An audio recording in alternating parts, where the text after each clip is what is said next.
what happens when an entire galaxy underestimates humanity's greatest strength? When beings who have conquered star systems for millennia dismiss human technology as primitive overkill? In the depths of space, where survival depends on split-second decisions and unbreakable defenses, one moment of alien arrogance would change everything. The Zephyrians had laughed at human armor, called it bulky, excessive, a sign of weakness and fear. They believed their advanced energy weapons could pierce anything the universe had to offer. They were about to discover just how wrong they could be. This is the story of Commander Sarah Chen, and the day humanity proved that sometimes what others call excessive is exactly what keeps you alive when the impossible becomes reality. A story of ingenuity, determination, and the moment when human overkill became the galaxy's salvation. The diplomatic chamber aboard the neutral space station Harmony Point buzzed with tension as representatives from 12 different species gathered around the crystalline conference table. Commander Sarah Chen adjusted her position in the bulky human combat armor, the servo-assisted joints whirring softly with each movement. The armor was a masterpiece of human engineering, layered composite materials, reactive gel inserts, electromagnetic field generators, and enough backup systems to keep a person alive in the void of space for weeks. To the other species present, it looked like the desperate creation of a paranoid civilization. Ambassador Kefar of the Zephyrian Empire leaned forward, his elongated blue form rippling with what Sarah had learned was their equivalent of amusement. His species had evolved on a low-gravity world where speed and agility mattered more than protection. Their own combat gear consisted of form-fitting energy shields and lightweight exoskeletons that enhanced their natural grace. "Forgive my curiosity, Commander Chen." Kethvar's voice carried the musical quality typical of his species, but Sarah detected the underlying mockery. "Your armor appears remarkably substantial. Do humans truly require such extensive protection for a simple diplomatic meeting?" A chorus of what Sarah recognized as alien laughter rippled through the chamber. The crystalline Vortani chimed like wind chimes, while the insectoid hive minds clicked their mandibles in synchronized amusement. Even the normally stoic, rock-like Granite Confederation representatives seemed to rumble with humor. Sarah maintained her composure, though inside the armor her jaw tightened. "Our equipment reflects our commitment to preparedness, Ambassador. Humans have learned through experience that peace negotiations can sometimes take unexpected turns." The ethereal representative, a being of pure energy contained within a gossamer-thin containment field, pulsed with what Sarah interpreted as condescension. How primitive, its voice echoed directly in everyone's minds through telepathic projection. To rely so heavily on physical barriers rather than developing proper defensive technologies or diplomatic immunity protocols. Dr. Marcus Webb, Earth's chief xenobiologist and Sarah's advisor for the mission, shifted uncomfortably in his standard diplomatic attire. Unlike Sarah, he wore conventional formal wear, a decision that had been debated extensively by Earth's military commanders.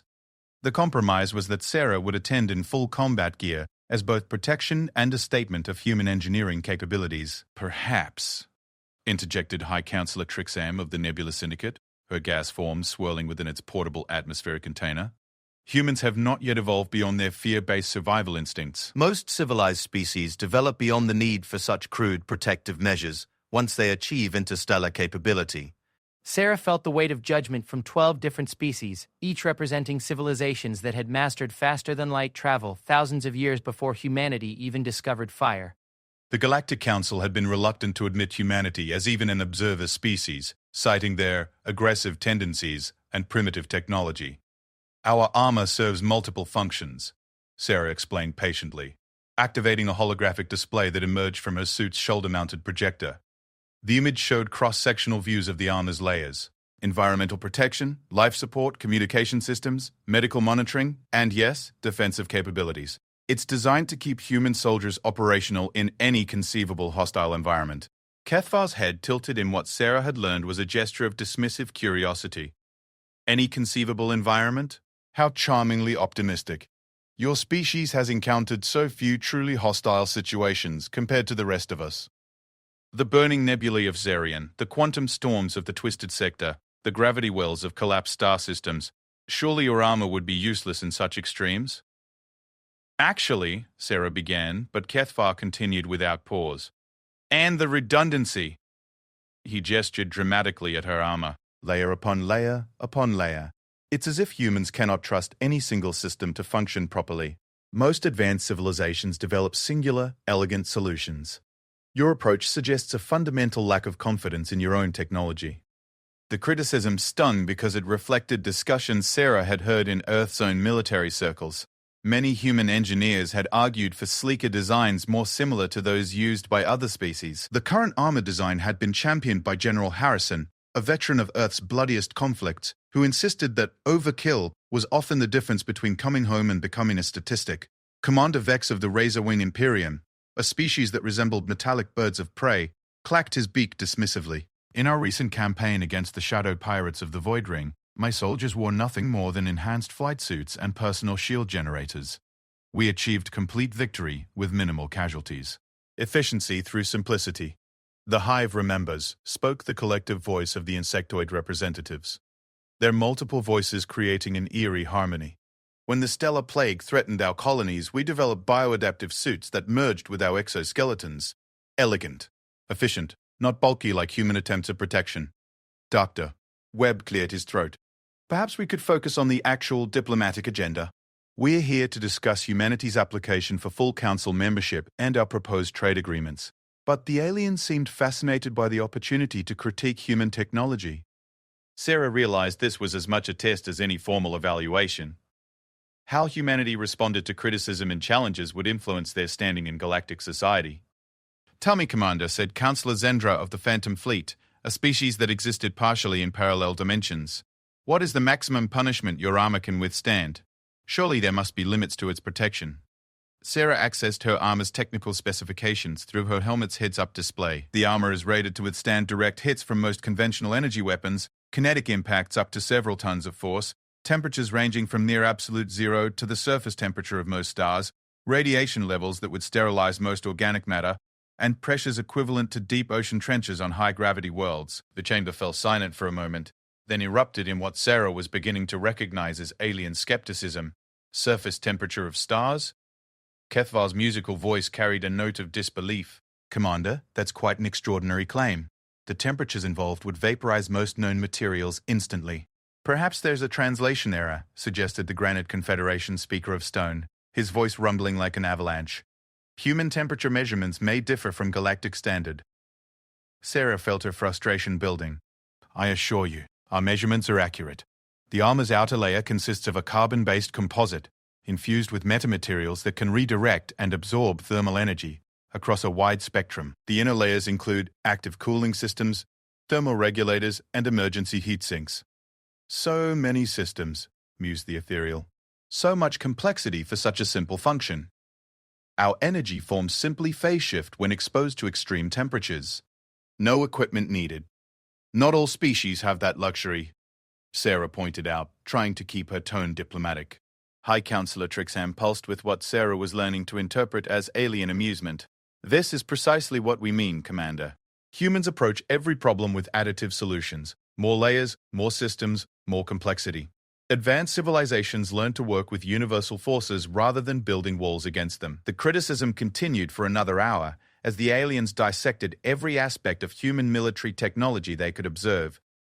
Sarah's armor became a symbol of everything they perceived as primitive about humanity: the fear-based thinking, the lack of elegance, the assumption that brute force could solve problems that required finesse. Finally, Ambassador Kethvar leaned back in his chair, his form rippling with satisfaction. I mean no offense, Commander Chen, but your armor represents everything that concerns the Council about human membership. You approach the universe as if it's actively trying to destroy you, building fortress around fortress rather than learning to dance with the cosmic forces. We've survived this long by being prepared for the worst, Sarah replied, her voice steady despite her growing anger. But at what cost? Asked Commander Vex. How can you truly experience the beauty of the universe while trapped inside such a prison? How can you form genuine connections with other species when you insist on maintaining such barriers? Dr. Webb attempted to steer the conversation back to diplomatic matters, but Sarah could see that the damage was done. The aliens had formed their opinions about humanity based on what they saw as excessive paranoia and primitive engineering. Her armor, designed to be humanity's crown jewel of protective technology, had become a liability in their quest for galactic acceptance. As the meeting concluded with vague promises to consider humanity's application, Sarah couldn't shake the feeling that they had failed some crucial test. The aliens had looked at human achievement and seen only fear made manifest in metal and composite materials. What none of them could have predicted was how quickly their smug certainty would be shattered, and how humanity's excessive approach to survival would become the key to saving all their lives. The universe, as humans had long suspected, was indeed trying to kill them all, and very soon it would make its next attempt. 3 days after the disastrous diplomatic meeting, Commander Sarah Chen stood in the observation deck of Harmony Point, staring out at the starfield beyond. The space station rotated slowly, creating artificial gravity through centrifugal force, and through the massive transparent aluminum windows, she could see the defensive fleet of the Galactic Council maintaining their patrol patterns around the neutral zone. The fleet was impressive by any measure, sleek vessels from a dozen different species, each representing thousands of years of technological advancement. The Zephyrian ships looked like crystalline birds of prey, their hulls shimmering with energy fields that could deflect most weapons. The ethereal vessels were barely visible, existing partially outside normal space-time, while the hive mind craft resembled organic growths that pulsed with bioluminescent communication patterns. Sarah's armor had been the subject of continued discussion among the alien delegates. She had overheard Kethvar describing it to other Zephyrians as a monument to human insecurity, while Commander Vex had used it as an example of evolutionary stagnation in his reports to the Razor Wing Imperium. Second thoughts about the armor? Dr. Webb approached from behind, carrying 2 cups of synthetic coffee from the station's replicators. The beverage was one of the few human contributions to galactic culture that had been universally appreciated, though each species seemed to metabolize caffeine differently. Sarah accepted the cup gratefully. Inside her helmet, she could have accessed liquid nutrition through her suit's internal systems, but she had retracted the faceplate to participate in the more social aspects of diplomacy. Just wondering if General Harrison was right or if we've made ourselves into a laughingstock. Harrison's seen more combat than anyone else in the Solar Defense Force, Webb reminded her. If he says redundancy saves lives, I'm inclined to believe him. Through the observation deck speakers, they could hear fragments of alien conversations, as various species continued their diplomatic sessions. Most of the discussion seemed to center around humanity's application for council membership, and from what Sarah could understand, the consensus was not favorable. The Terrans demonstrate concerning militaristic tendencies, came the translated voice of a Granite Confederation representative. Their envoy arrives in full combat armor to a peace negotiation. What does this suggest about their commitment to diplomatic solutions? Perhaps more concerning, replied High Counselor Trixam's gaseous voice, is their technological philosophy. Where we see elegant solutions, they see the need for multiple backup systems. Where we see harmony with natural forces, they see threats to be defended against. Dr. Webb grimaced. They're not entirely wrong, you know. Humanity does have a more adversarial relationship with the universe than most species seem to. Sarah turned from the window. Maybe because the universe keeps trying to kill us.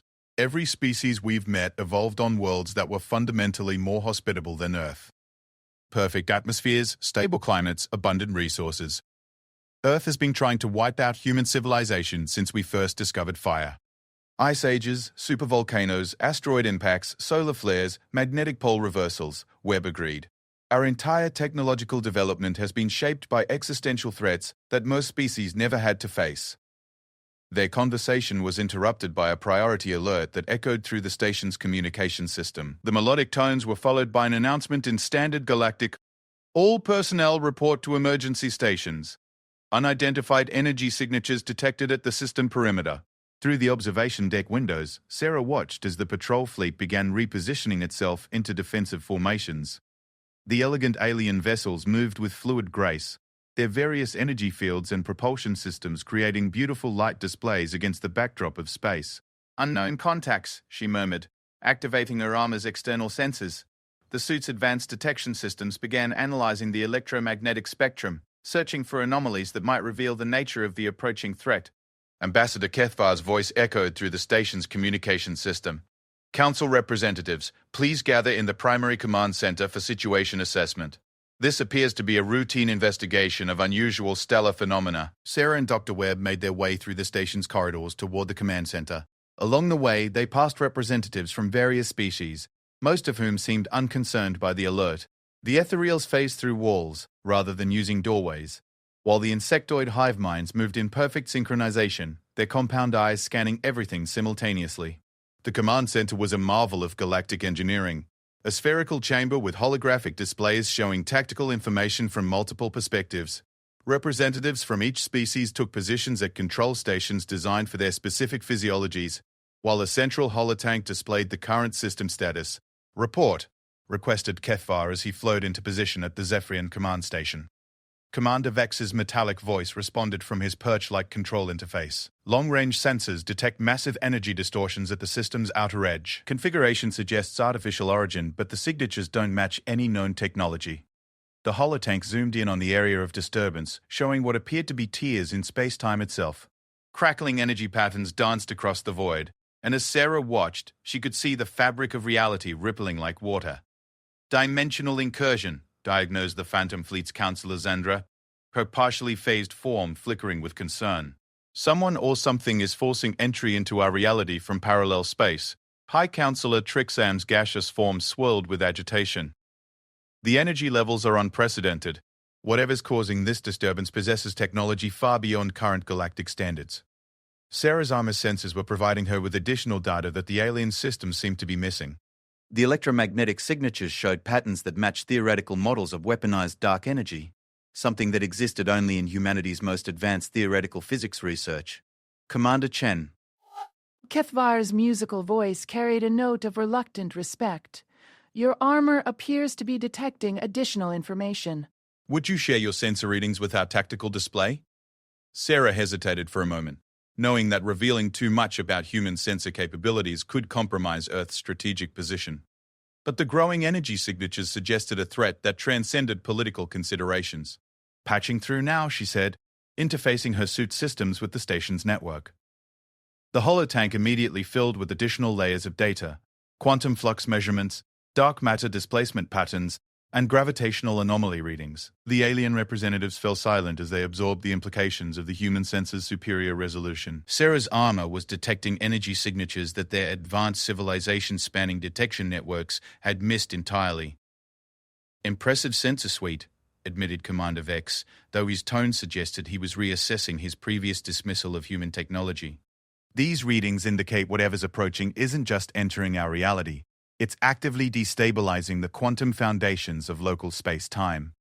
As if summoned by his words, the tiers in space-time began expanding rapidly. What emerged from the dimensional rifts defied easy description. Vessels that seemed to exist in multiple dimensions simultaneously, their hulls appearing to phase in and out of visibility as they moved between parallel realities. "The Devourers," whispered Counselor Zendra, her form flickering with terror. "I thought they were legends, cautionary tales told to young civilizations about the dangers of dimensional research." "What are Devourers?" Dr. Webb asked, his voice tight with concern. The ethereal representative pulsed with fear colors that Sarah had never seen before. Entities from the spaces between realities. They consume dimensional energy, collapsing entire universes to feed their expansion into new realities. They've been dormant for millions of years. The approaching vessels, if they could be called vessels, seemed to warp space around them as they moved. Reality bent and twisted in their presence, creating visual distortions that made Sarah's eyes water even through her helmet's protective filters. "Defensive positions," ordered Kethvar, his musical voice now carrying tones of command rather than diplomatic courtesy. "All Council fleets converge on Harmony Point. Prepare for possible evacuation procedures."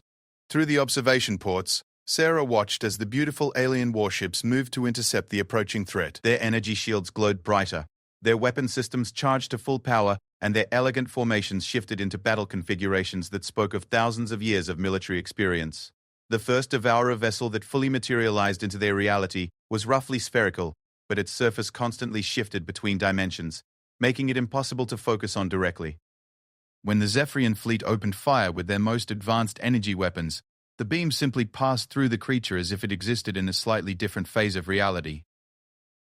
"Direct energy weapons ineffective," reported Commander Vex as his own ships attempted kinetic bombardment. The physical projectiles fared no better, passing harmlessly through the shifting dimensional barriers. The Hive Mind Collective tried coordinating a bioplasma attack, their organic ships unleashing streams of weaponized genetic material that had proven effective against every known form of hostile life. The plasma simply dispersed when it encountered the Devourer's dimensional distortion field. "Nothing's working, Doctor," Webb said, his face pale as he watched the futile attacks. "Their defenses are perfect." Sarah was analyzing the engagement through her suit's tactical systems, watching as each species' most advanced weapons failed to even register damage against the approaching threats. The Devourers moved slowly but inexorably toward the station, their presence causing reality to crack and splinter around them. Then her armor's threat assessment system activated, flooding her helmet display with warnings and tactical recommendations. The suit had been designed to analyze threats and suggest countermeasures, drawing from humanity's entire database of military experience and theoretical combat scenarios. What it recommended made Sarah's blood run cold. According to her armor's analysis, conventional defenses would be completely ineffective against entities that existed partially outside normal reality.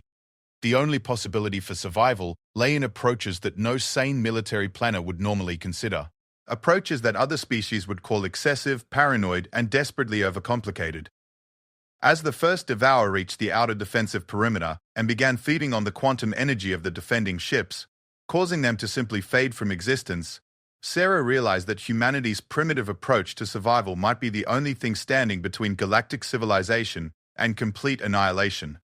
The universe was about to discover why humans built their armor with so many redundant systems, so many layers of protection, and so many contingencies that other species dismissed as neurotic overkill. The command center erupted into chaos as reports flooded in from the defending fleets. Ship after ship simply vanished as the Devourers fed on their quantum energy, leaving behind only expanding fields of dimensional distortion where proud vessels had been moments before. Zephyrian Battle Group 7 is gone, Commander Vex reported, his metallic voice carrying disbelief. No wreckage, no energy signatures, no trace they ever existed. The creatures are consuming the quantum foundations of matter itself. Sarah watched through the station's external cameras as reality warped around the approaching Devourers. Space-time rippled like water, and occasional flashes of otherworldly light suggested glimpses into parallel dimensions where different physical laws might apply. Her armor's sensors were going crazy trying to process information from multiple realities simultaneously. Ethereal Fleet Prime attempting phase shift attack, came another report. The ethereal vessels, normally existing partially outside standard reality, tried to match the Devourer's dimensional properties to engage them on equal terms. For a moment, it seemed like the strategy might work. Their energy weapons began registering impacts against the creatures' shifting hulls. Then the Devourers adapted. The creatures extended their dimensional distortion fields, encompassing the ethereal ships and trapping them in the same phase-shifted reality. Rather than being consumed instantly like the other vessels, the ethereal ships began to stretch and distort, their crews' screams echoing telepathically through the station's communication system before cutting off abruptly. "They're learning," Dr. Fular, Webb whispered, his face pale as he watched the systematic destruction of the most advanced military forces in the galaxy. Each attack teaches them how to counter the next one. High Counselor Trixam's gaseous form swirled with panic. "The Granite Confederation's planet crackers have no effect. The hive mind's bioadaptive weapons are being absorbed and turned against us. Nothing in our arsenal can even slow them down." Sarah's armor continued to analyze the tactical situation, its processors working through thousands of engagement scenarios per second. The suit's artificial intelligence was drawing from humanity's entire history of warfare, looking for any precedent that might apply to an enemy that existed partially outside reality itself. What it found wasn't encouraging. "Estimated time until they reach the station?" asked Ambassador Cathvar, his musical voice now strained with fear. "At current rate of approach, 17 minutes, replied the station's AI. "Recommend immediate evacuation procedures." "Evacuation to where?" demanded Commander Vex. "They're consuming space-time itself. There may be nowhere in this reality that's safe from them." Sarah's helmet display suddenly flashed with a priority alert. Her armor's quantum sensors had detected something the alien systems had missed, a pattern in the Devourer's dimensional phasing that suggested a possible vulnerability. The creatures weren't truly existing in multiple realities simultaneously. They were rapidly shifting between dimensional phases, creating the illusion of omnipresence. "I need to speak with someone who understands dimensional physics," Sarah announced, her voice cutting through the panicked discussions around her. Counselor Zendra of the Phantom Fleet flickered into fuller visibility. "I have extensive experience with parallel dimension navigation." "What did your sensors detect?" Sarah shared her armor's readings with the command center's display systems. "They're not actually multidimensional entities. They're using rapid phase shifting to avoid attacks by briefly stepping outside our reality when threatened. But there's a pattern, a brief moment during each phase transition when they're fully present in our dimension." The alien representative stared at the data in stunned silence. The timing window Sarah had identified was incredibly brief, less than a nanosecond during each phase cycle. Even if you're correct, Kethvar said slowly, what weapon system could possibly target something with that degree of temporal precision? The targeting computers would need to predict the creature's movements and fire with accuracy beyond anything we've ever achieved. Sarah's armor had already calculated the answer, though she knew the aliens wouldn't like it. A projectile weapon with multiple redundant targeting systems, fired in rapid sequence with overlapping fields of effect. Projectile weapons? Commander Vex's voice carried disbelief. Crude kinetic devices? Commander Chen, these creatures have shrugged off planet crackers and reality-warping energy beams.